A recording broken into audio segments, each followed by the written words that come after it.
A very, very big welcome to everybody, and thank you so much for joining us. Tonight is a really special occasion. It's special because Lynn is launching her first novel, PRIZEWINNER, which is already attracting quite a lot of media attention. My name is Sue Farrington and I'm the Chief Exec of Scleroderma and Raynaud's UK, and my role this evening is really to introduce our very distinguished and amazing speakers that we have here tonight. And those speakers include Professor Chris Denton, who's a consultant rheumatologist here at the Royal Free, Professor Peter Butler, who is Professor of Plastic Surgery and Reconstructive Surgery, and somebody who probably needs very little introduction, the actor, director and author Simon Callow, CBE. It's a very special evening. Yes, it's a very special evening because we're here to celebrate the launch of Lynn's book. But I think it's also special because we're here to celebrate and applaud a very exceptional woman, and that's Lynn. Lynn is courageous, determined, and is proving a real inspiration to a lot of people. So I think we should say a very big round of applause to Lynn before we even get started. And it was 15 years ago that Lynn was first diagnosed with systemic sclerosis, and that has presented Lynn with a number of challenges. But such is Lynn's fighting spirit that she's not going to be stopped or put back. She was determined to make sure that her lifelong dream to become an author was realised. And to help put into context some of the challenges that Lynn has faced, I'm really pleased to invite up to say a few words someone who is a world-renowned expert on scleroderma, and that's Professor Chris Denton, who, as I said, is a consultant rheumatologist here at the Royal Free, but he's also a Professor of Experimental Rheumatology at the University College London. So, very big round of applause there.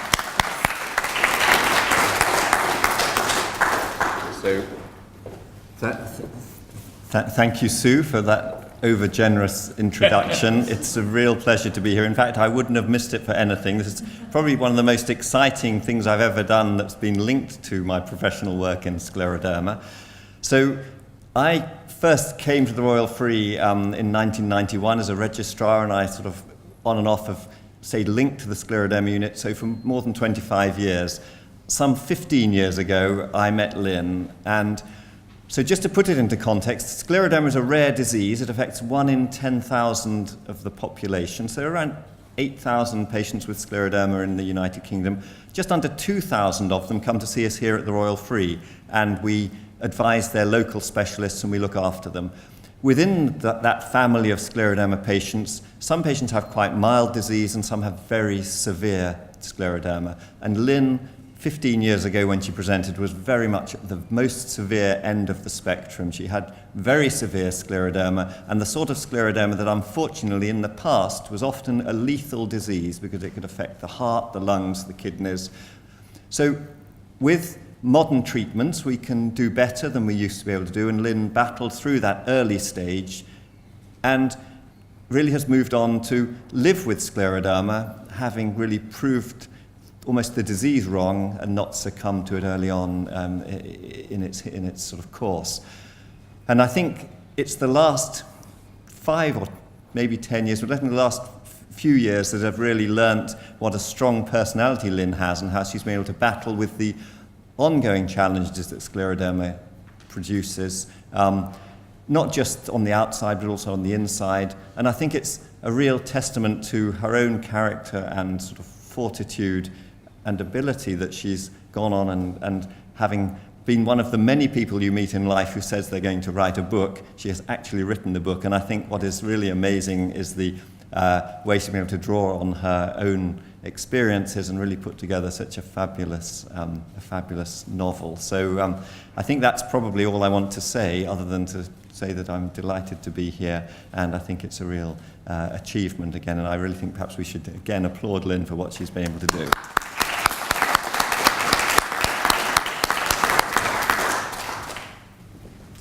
Chris, thank you for sharing your story and your experience of working alongside you when you were writing your book. Another individual who's played a major part in Lynn's journey is Professor Peter Butler, who is, as I said, he's Professor of Plastic and Reconstructive Surgery, and he's also Director of the Wolfson Centre for Reconstructive Surgery, and that's quite a mouthful. I'd like to invite Peter to come up and just say a few words.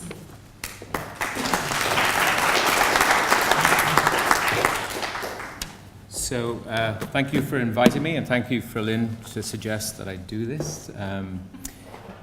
Just to talk about Lynn, you asked me to write a foreword, which actually, interestingly, I didn't find very difficult to write because, as everyone has said already, and most people who know about her, she is actually a remarkable woman, and I'm very grateful that I've got to know her. And I've only known you 12 to 13 years. You actually began at the very beginning of my journey in treatment of patients with scleroderma, and I've learned so much from you and others. So this book is written by a remarkable woman, and one of the most remarkable women that I've ever met. Meeting her for the first time, I saw somebody who had this disease, which usually causes significant impediment to people, but through this amazing woman comes out with massive spirit and courage. And I was a young surgeon, although I'm grey now, but I was young when I met her. And at that time, surgeons would steer clear of patients with scleroderma because traditionally they were on massive amount of drugs that prevent proper wound healing. Everything falls apart when you try to move tissues around. So most surgeons didn't really want to touch this patient population with a barge pole. And Chris Denton, and before him Carol Black, obviously thought maybe I was either good or a mug. I'm not too sure which, but they took a punt and they started sending patients, and Lynn was one of the first patients I met. And really, I was quite nervous when I started, but with her help and also encouragement, she encouraged me more and more to take on a little bit more aggressive sort of interventions. And through this process, I learned that actually I can operate on patients with scleroderma. But without her help, I would never have gone on that journey. She really, in this encouragement, also encouraged me when I started to discover other interventions, such as the stem cell therapy, which we've been pioneering in the Royal Free, which is significant improvements in this sort of endeavour.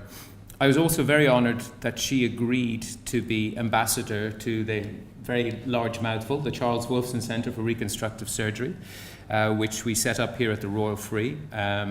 And this is a centre around the development of new techniques for reconstructive problems. In this role, I saw her give her first public speaking engagement, and not in some small, low-profile venue like me or other mere mortals would have done, but she did it at Downing Street, and she was amazing.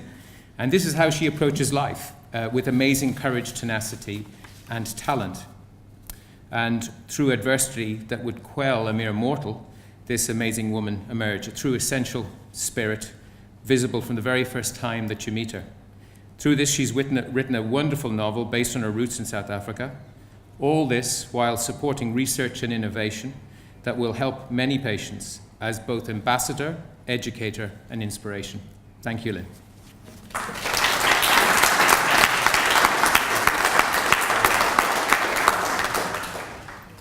I think it's really clear, just from the last two speakers, that Lynn makes her mark wherever she goes.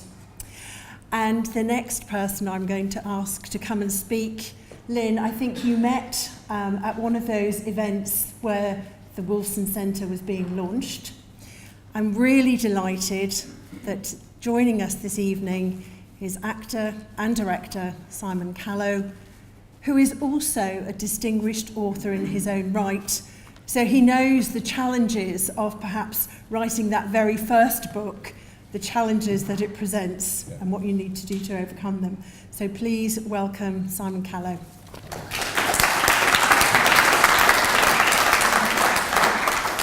Hello, good evening.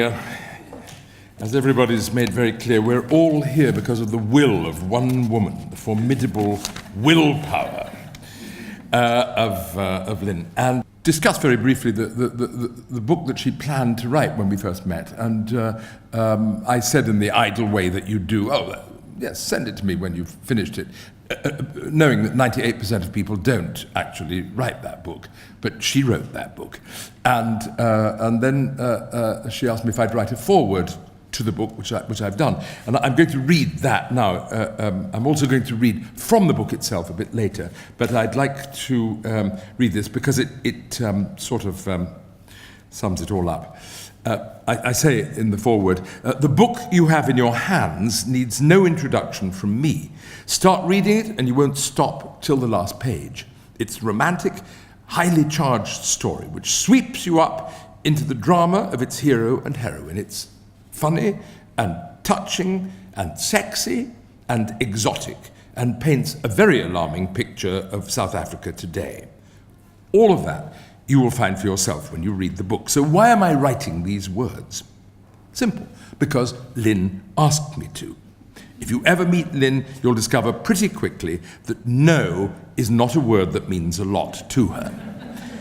In fact, I met her in a hospital, this very one obviously, in the famous Charles Woolson Centre for Reconstructive Surgery at the Royal Free Hospital in North London, of which I'm a patron of the charity, actually. Everyone said to me, "Oh, you must meet Lynn. What a character." When I finally did, I was baffled as to why she was there. A very attractive 30-something. What could have brought her here? And then I noticed that, yes, perhaps the skin on her face was a little tight. And then I noticed that her hands were a little rigid, nothing very obvious. Little did I know what lay behind these symptoms. It transpired that for the last 15 years, this is a couple of years ago, I would say, but from the last 15 years, she'd been suffering from one of the most alarming and unpleasant dermatological conditions in existence, scleroderma, an autoimmune, rheumatic and chronic disease that affects the body by hardening connective tissue. I hope I got that right, Chris. The surface of the body becomes increasingly rigid. Your fingers can't move, which is how Lynn first knew that something was wrong. Your lips begin to seize up. Opening your eyes becomes increasingly difficult. You are, in effect, trapped inside a body which is closing down, being buried alive with frightening speed and efficiency by your own system. No one really knows what causes it. It might be genetic, but it might not.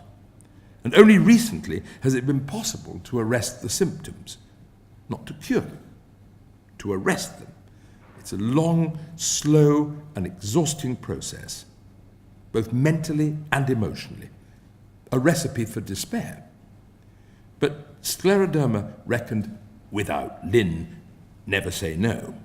Once she was told what was going on, once she got a name for her condition, she set out to beat it. I realized from the moment we started speaking that this was one feisty dame, fiercely determined. But the miraculous thing was that she saw the funny side of it all. How? Had even a tenth of what has happened to Lynn happened to me, I would have curled up into a ball and crept away into a corner to die. Not her. She took it on without hesitation and laughed at it, spooky old scleroderma. And because of that, because of her refusal to give in, and perhaps even more because of her determination to laugh in its face, she's made astonishing progress. It wasn't so long ago that because of the hardening of the tissue in her mouth, she actually couldn't laugh. But she was having none of that. Her profound optimism, wherever it comes from, has kept her going. And now she laughs like a drain. She even managed to teach herself to type again, despite the inflexibility of her fingers. At that first meeting, she told me that she was planning to write a novel. I asked her to send it to me when she finished it, and now she has. I lazily assumed it would be a story about what had happened to her. Not a bit of it. It's about the search for love, the strength to believe that one is entitled to love and to be loved. I think that, in the end, is Lynn's secret. She believes in love, you see, its power and its healing potential. And nothing that has happened to her has dented that belief. It's very inspiring and a little bit humbling. Thank you.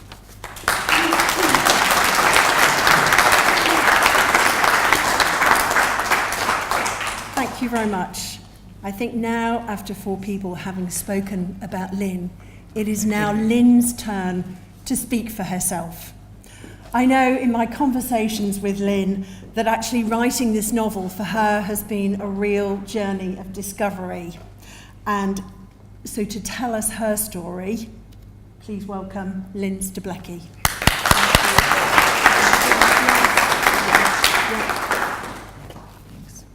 Hello everybody. Thank you so much for giving up your time to support the launch of my novel. I want to say a very special thank you to Simon Callow, Professor Peter Butler, and Professor Chris Denton and SRUK for supporting me today. When I say my novel, I can't really believe I've written a book. It's taken over 3 years from conception to birth. Even elephants don't take that long. But I couldn't have done it without help. Lots of help, as you'll see from the long list of acknowledgements. Even that list is missing those whose contribution has been to encourage me to go on when it seemed I'd set my sights just far too high. So why did I write it? My hands aren't exactly for touch typing. Okay, right, so two thumb typing instead of 2 finger typing. It works for me. I've seen many scleroderma patients lose their fingers due to gangrene. Yes, my fingers were ulcerated, painful and curled, but they allowed me to get in touch with my creative side and write my book, which is over there, PRIZEWINNER. So everybody, here's something for you to do. Hold up your hands, okay? Curl them, hold them stiffly in one position. And you, Chris? And, okay, try and sort of write with just your thumbs. Okay, maybe you can do it for an email, but try writing a 60,000 word novel with sore, sometimes ulcerated thumbs. But above all, it was something I could do. I want to be defined as a writer, not a victim of scleroderma. I see so many hospital staff here and fellow scleroderma patients. So I don't need to tell you guys about my business, about my illness. But bear with me, because there are others that don't know. Professor Dame Carol Black and Professor Chris Denton diagnosed my condition 16 years ago. It's a rare connective tissue disease which turns the body into stone. It's not contagious, infectious, or hereditary, but it is incurable. The body attacks itself, all organs, but why? We don't know. It could be stress, toxins, or environmental, or all 3. It is currently incurable, but immunosuppression drugs slow the deterioration rate. Some physical consequences are obvious, but because my body produces excess collagen, I don't have many laugh lines or crow's feet. So that's a plus, because I can keep my age a secret. But there is hope. Professor Butler, of plastic reconstructive surgery, leads a team carrying out research on relieving symptoms using stem cell transfers. Being part of this program has changed my mindset from negative when diagnosed to positive now. I don't mean that I have an unrealistic view of the future. It's just that it is so much better than it could have been. This work is carried out here at the Charles Wolfton Centre for Reconstructive Surgery. This is a hugely important area of medical research, and new treatments developed here could have enormous impact on patients' lives. This is the national centre of this area of research here, right at the Royal Free, which Professor Peter Butler is our director, Simon Callow is the patron of the charity which supports the centre, and I am privileged to be the ambassador. A few years ago, I gave a speech for the Royal Free charity at Downing Street with Professor Butler. to mark the opening of this world-class centre here at the Royal Free. And I'm no less nervous now. But that's why this work needs to continue, and that needs more funding. I hope my novel sells, not only for the self-satisfaction of success, but because I will be contribution, a percentage of any profit, to scleroderma research, and for the benefit of all fellow sufferers. So, what's my novel about? It's not about illness, disease, or physical disabilities. It's about love, passion, and empowerment in all aspects of life. And I use my own life experiences to write PRIZEWINNER. And I've got a couple of my writing colleagues here who have come to support me, so they know the whole story. Another passion of mine is conservation, protecting wildlife and endangered species. My novel has given me the opportunity to highlight the appalling rhino and elephant poaching in Africa. Anyway, that's me, and that's what Lynn is all about. Why PRIZEWINNER? No matter what adversity in life you may face, if you have the recipe for love, that is the biggest prize of all. You're probably wondering why you were all handed a raffle ticket at the door. How could I launch PRIZEWINNER without a prize? So Simon and I will draw the lucky number at the end. Once again, thank you everybody for your invaluable support.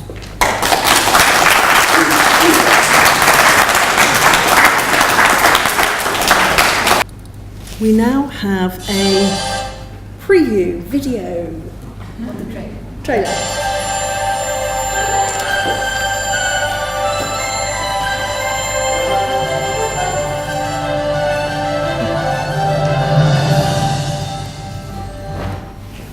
Freelance fashion photographer Chantel Swanpoel wins a nightclub competition.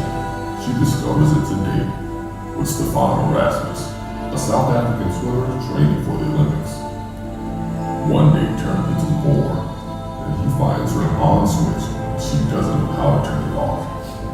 When Stefano's Olympic hopes are in danger, Chantel is devastated.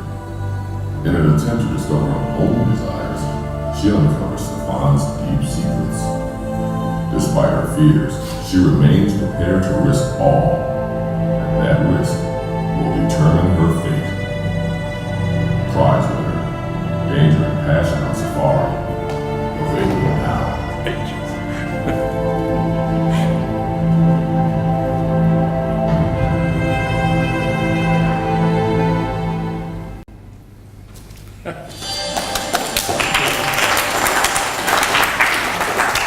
And if that hasn't whetted your appetite, I'm really pleased to invite up here Simon Callow, who's very kindly agreed to read some, I was going to say saucy extract, maybe they're not the saucy ones. Please welcome Simon Callow to read from the book. Well, ladies and gentlemen, the imagination is a wonderful thing. You have to imagine now that I'm 30 years old with long blonde hair and an irresistible hourglass figure, that I am female as well, and that my name is Chantel, and that I'm South African. So, with apologies to any South Africans in the room, because this is written in the first person, so there's no avoiding it, I'm afraid. So, although it was a hot, dry night, the cool, crisp, white Egyptian sheets cooled my half-naked body. The room was quiet, apart from the gentle whir of the ceiling fan and the annoying buzz of a mosquito. I tossed and turned, constantly checking the time. Finally, I drifted off to sleep. Every cell of my body tingled as he held me tightly, kissing me passionately. His soft lips moved down my neck, and he gently tugged on my tangled hair. His moist mouth glided over. I reached out for Franco. The bed was empty. This was all just a dream. I hate you, Franco. I hate being alone. I hate myself for being such a failure. Hot tears trickled onto my pillow, and in this piteous state, I once again fell asleep. Don't stop. I hungrily moaned. As I unbuttoned his shirt, I could feel his heart pounding as he pressed his smooth, firm, naked chest against mine. The car windows steamed up. Everything moved faster. His hand slid down the side of the car seat, laying it flat. Neither of us could hold back any longer. Our hormones raged. My legs were trembling as abruptly I woke up to the raucous sound of hadedas in the early morning. Equally as abruptly, I realized I was alone. It was 5 a.m. Who had I been dreaming of? Franco? Stefan? Stop this, Chantal. I cautioned myself as comparisons between Franco's unfaltering surgeon's hands on my body and Stefan's youthful, strong ones ran amok with my mind and my emotions. I was so confused. Should I even go on this date? Surely I was putting myself in a position to be hurt all over again. The optimistic and more trusting side of me argued back, you'd be a fool not to take the chance. I must have drifted back to sleep as I woke up at 6 a.m. to the bleep of my cell phone, alerting me I had a text message.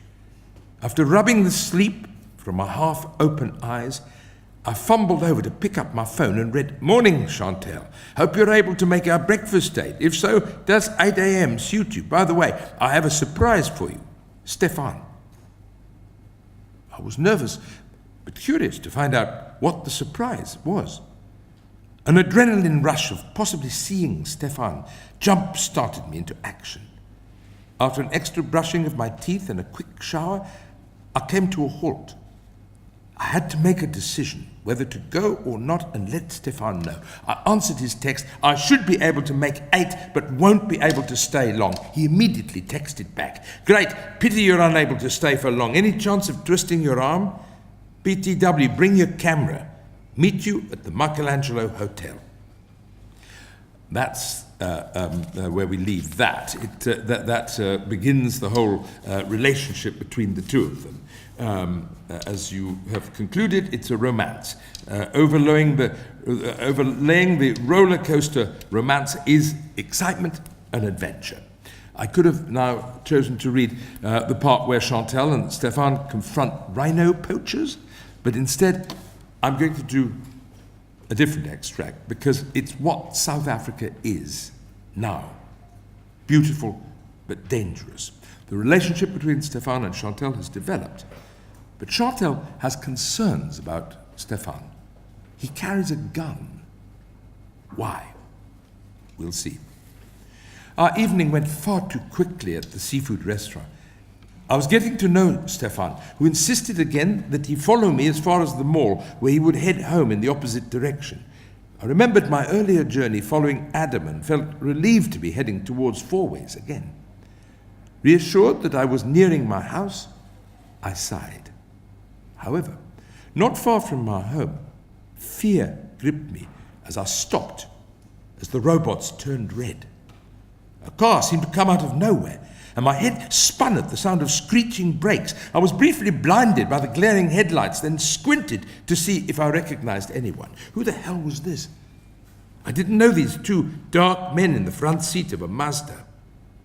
The doors opened, and 2 bulky men waving pistols ran towards my car. I instinctively forced down the auto-lock button. I just made it. One thug pressed his scarred, scowling face up against the window, yelling, "Open the fucking door!" venomously spitting on my window before he tried to force the door open with a crowbar. He gave up and swung the crowbar at my side window. I was showered with glass and put up my hand to protect my face. The second, even bigger man thumped on my windscreen with his large knuckles, waving a gun in his other hand. "Get out, or I'll fucking shoot you!" A black hand grabbed my arm and pulled at me.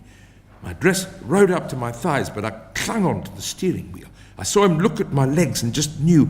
"Don't get her out, put her in the boot," the second man yelled.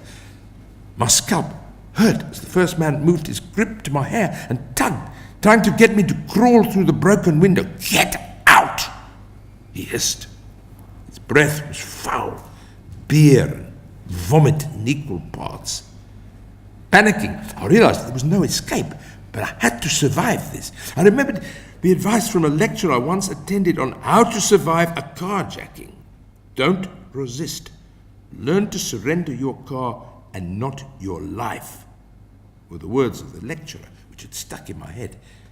Take my car, but please don't shoot me, I yelled, realizing I would have to give up my grip on the steering wheel. I heard the sound of another vehicle approaching and heavily braking to a halt behind their car. I couldn't see. I was dazzled by the bright headlights. It must be the rest of the gang. I was overwhelmed with terror. I feared for my life and struggled to swallow. My legs went numb, feeling utterly helpless. I froze stiff like a marble statue. Having absolutely no respect for life, I knew these thugs would stop at nothing. The driver jumped out and moved towards us. 2 deafening shots were fired. God help me, this is it. I shut my eyes tightly, waiting for the bullet. I heard footsteps crunching on gravel as the thugs scrambled into their car, and with a loud screeching of tortured tires sped off. Chantal! Stefan's voice called. Was I hallucinating? I opened my eyes in disbelief and saw Stefan running towards me, tucking his black pistol into the front of his trousers, and tried to open my locked door. Are you okay? He mouthed. My hands shook as I fumbled to unlock the door. Stefan yanked the door open and swooped me out of my seat. I clung to him, shaking. My legs were numb. I couldn't have walked if I'd tried. I told them to take my car, I sobbed, gasping for breath. Your life's more important than any car, he said, whilst cradling me in his arms. After a few minutes, he cupped my face in his hands and looked into my eyes. We can't stay here. Do you think you can drive if I follow? I felt reassured by his manly presence. Yes, let's go now. I managed to drive quite well, no scares, and it was good for me to have to get behind the wheel, even if the window was smashed. I stopped at the gates, but had enough. Stefan had pulled in behind me, ran to me, and held me for a moment. Let's get inside. We need to report this. He had the situation under control. He opened the gates. I watched him drive my car into the garage before he went back and parked his Land Rover on the driveway.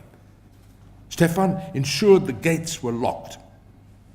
As we approached the front door, the floodlights automatically flicked on as bright as daylight. Once we were safely inside the house with all the doors locked, I quit Stefan. What made you come back? I noticed a suspicious-looking car following you as you turned off. Alarm bells rang. That's when I turned round to check up on you, he explained. Stefan, I can't thank you enough for saving my life, I whispered. What's it with you and carrying a gun? I asked the question which had plagued me for so long. What do you think? Protect myself from bastards like tonight. Anyway, most South Africans do these days. You'd better report the carjacking to the police, he prompted. So there you are, 2 representative extracts from PRIZEWINNER, of which large numbers of copies are sitting on the table there, aching to be bought. But now we do our, do we do the raffle draw? Yes. Now, is that right, Sue? Yeah? And then I'll just wrap up. Yeah, and then you will wrap up. All right, so here's the moment we've all been waiting for, with barely contained anticipation. We do it together.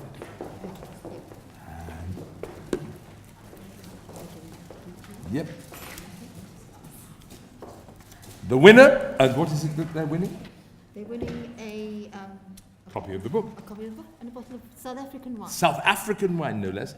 Ladies and gentlemen, number 8 is the lucky winner. Who is that? Yes! Yay! An in-house win. We love that.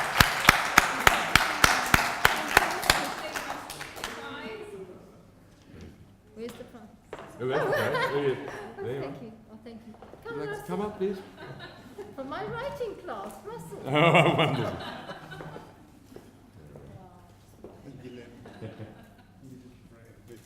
so much. Thank you. Thank you very much. This is Russell.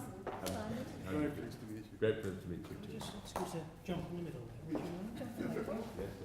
You're the prize. You're in the middle. You're the right. Hold the prize out. Come on, that's it. That's good. Bring the and the bottle as well. That's fantastic. That's great. Here we go. Lovely. Hold that there, guys. That's good. And again for me. Fantastic.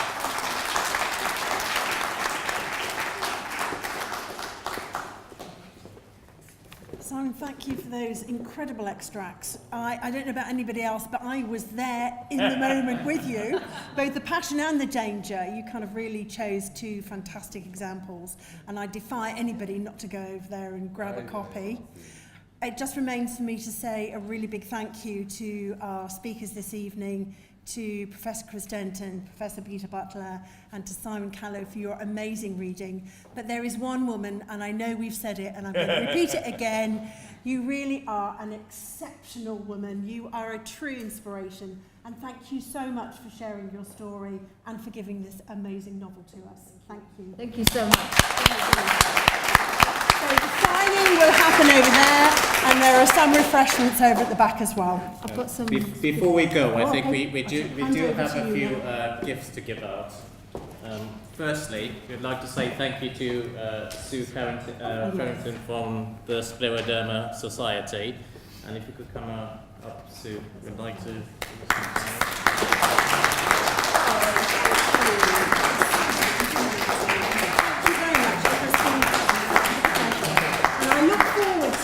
Launching the next book. Guys, coming close. That's lovely. Oh, there for me. Fantastic. Hold the flowers up. That's fantastic. Here we go. That's good. And to a special lady, Amy Parker, who has been with us every step of the way, helping us with this event. Sue.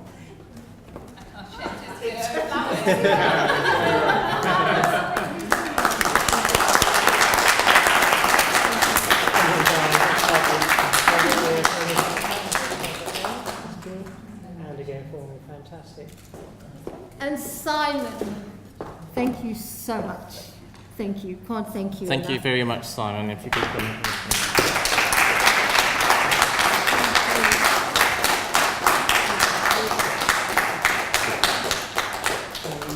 Simon, go on, jump in the middle. Fantastic. Lovely. That's great. Looking at me, that's nice. Hold it there. Brilliant. Thank you. That's great. Peter Butler. Thank you.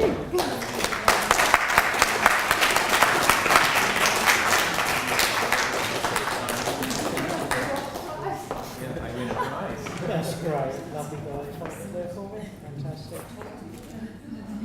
Thank you very much. Chris. Thank you so much for.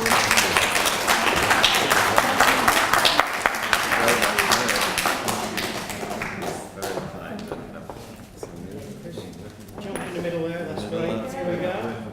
Looking at me, that's fantastic. Hold it there for me. That's great. And one more for you there. Right. Well, thank you very much, everyone. And books are over there. Lynn will be doing a book signing now. For those who want a copy, it's a good read, so I will encourage you to. Okay. Thank you very much for supporting Thank us. you. Thank you.